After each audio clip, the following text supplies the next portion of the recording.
there's a problem introduced when you have all these different tabs.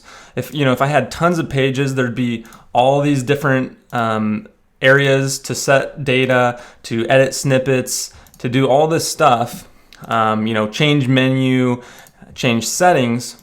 And the problem that creates is, how do you give a good user experience when someone tries to save? Because all this is ran by one save button, which I've hooked that up. The save is all working. We're actually saving data here, folks. Pretty big deal.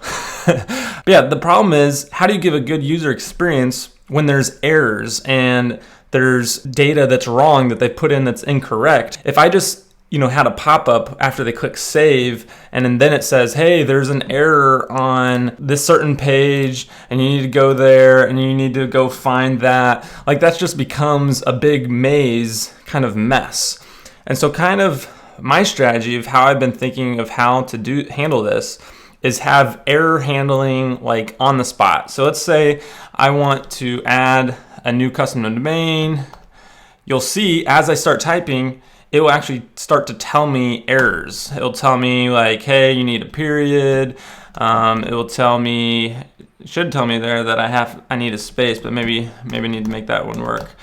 And once you have actually inserted it correct, then the error will kind of actually go away and you can go ahead and save. But this way, the error handling is done on the fly, and it's not like, hey, you must have a field here.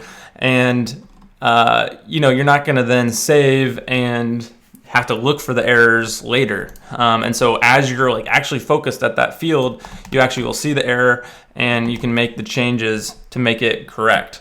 And so that's kind of been my strategy. I'm hoping that will work well. And that's what I've been kind of finishing up here alongside the saving, kind of closing up on a lot of this functionality of updating data here in this dashboard, saving it, and all that kind of stuff. So feeling pretty good about it, getting close, hopefully, to end some of this functionality here.